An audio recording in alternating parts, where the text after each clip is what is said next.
బుడుగు కోతి బుజ్జి సాహసం. అడవిపురం అనే రంగుల నగరంలో బుజ్జి అనే చిన్న కోతి ఉండేది.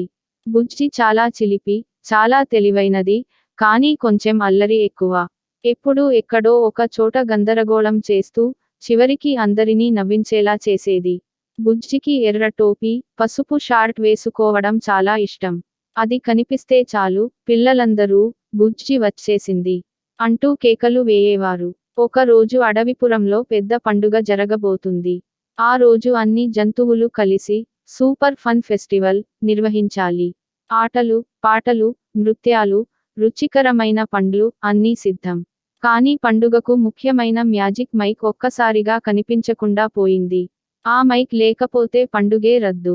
సింహరాజు చాలా బాధపడ్డాడు. మ్యాజిక్ మైక్ లేకుండా పండుగ ఎలా జరుగుతుంది అని ఆవేదన వ్యక్తం చేశాడు. అప్పుడే బుజ్జి ముందుకు దూకి, భయపడకండి, నేను ఆ మైక్ ని తీసుకొస్తాను అని గర్వంగా చెప్పింది. అందరూ ఆశ్చర్యపోయారు. ఈ చిన్న కోతికి ఇది సాధ్యమా అని అనుకున్నారు.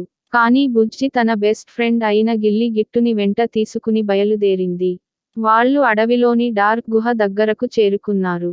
అక్కడ బుజ్జికి తన స్వంత ప్రతిబింబం కనిపించింది. అది నిజమైన కోతి కాదు, అది మిర్రర్ మంకీ. మిర్రర్ మంకీ అందరి వస్తువులు దొంగిలించడం దాని అలవాటు.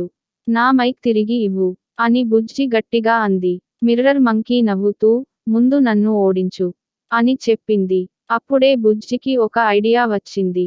అది నాట్యం చేయడం మొదలుపెట్టింది. ఒక కాలు పైకి, ఒక కాలు కిందకి, గిరగిరా తిరుగుతూ ఫన్నీ స్టెప్పులు వేసింది. మిర్రర్ మంకీ కూడా దాన్ని అనుకరించడానికి ప్రయత్నించింది. కానీ అదుపు తప్పి జారి పడిపోయింది. అవకాశాన్ని ఉపయోగించుకుని బుజ్జి మ్యాజిక్ మైక్ ని తీసుకుంది. గిట్టు ఆనందంతో చప్పట్లు కొట్టింది. వెంటనే వాళ్ళు అడవిపురానికి తిరిగి వచ్చారు. సింహరాజు చాలా సంతోషపడ్డాడు.